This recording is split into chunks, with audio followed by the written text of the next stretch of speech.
It was a warm Tuesday afternoon, and the house felt strangely quiet. My husband, Mark, had left early that morning on a business trip to Chicago. He'd be gone for 2 days, and while we were both used to his work travels, I never liked being in the house without him. There was just something comforting about hearing him rustling through his paperwork or asking for his coffee refilled. Without that, the silence always felt too loud.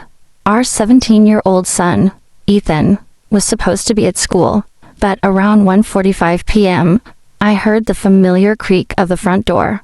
I turned down the volume on the living room TV and called out, "Ethan?" Sure enough, his footsteps thudded through the hallway until he appeared in the doorway, his backpack slung over one shoulder. "What are you doing home?"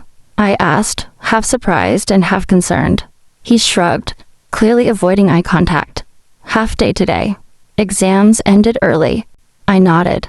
"You should have let me know. I would have made lunch." He flopped onto the couch across from me and pulled out his phone.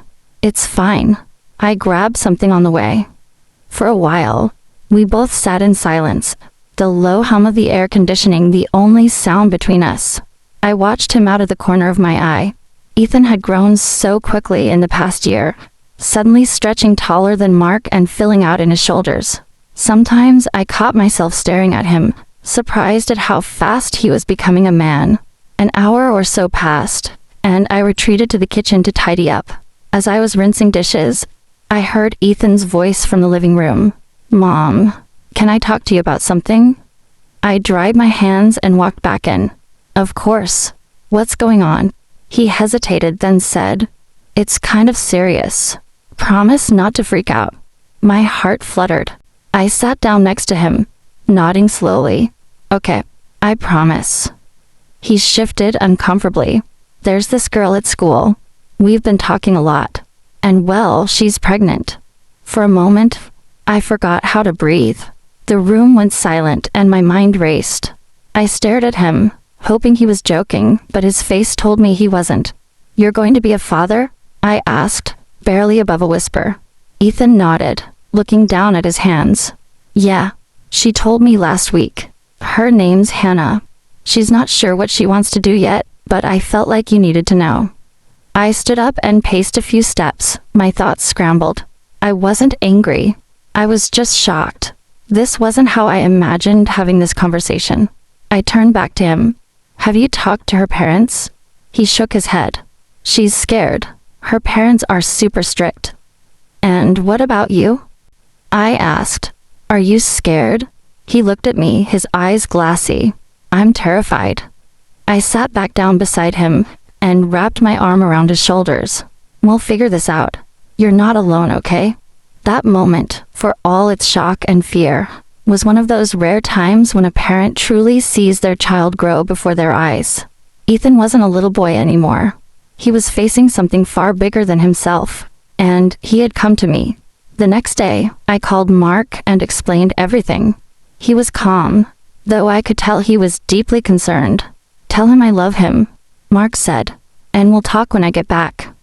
Over the next few days, Ethan and I had long conversations.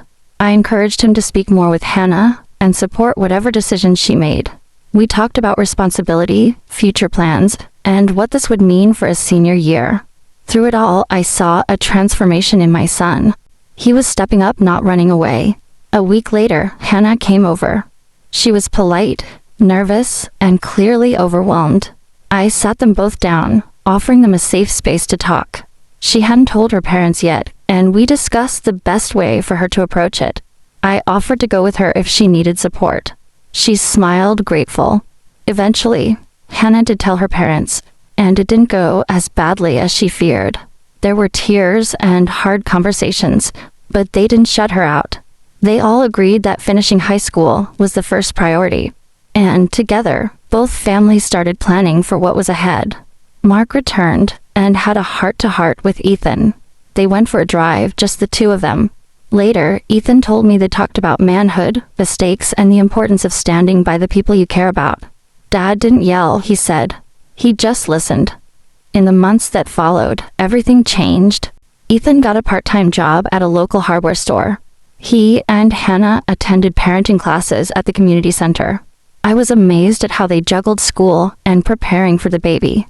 There were hard days for sure, moments of doubt and tension, but they pushed through.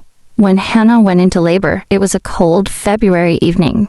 Ethan called us from the hospital, his voice trembling. "She's in a lot of pain, Mom." We rushed over. Mark, Hannah's parents, and I waited anxiously outside the delivery room. Hours later, a nurse came out with a wide smile and said, "You can come meet your granddaughter now." I looked at Ethan, who was holding back tears. He led the way, and when we walked in, Hannah was holding the tiniest, most beautiful baby girl I had ever seen. They named her Lily. In that moment, everything felt worth it. The fear, the uncertainty, the tears. Our family had changed forever, in ways we never expected. And I was proud, not just of Ethan, but of all of us. We had faced the unexpected, and we had done it together.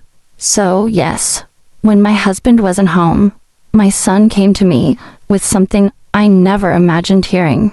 And what he did next, he showed me what kind of man he was becoming. Strong, brave, and ready to do the right thing. You wouldn't believe it, but I lived it. And I wouldn't change it for anything.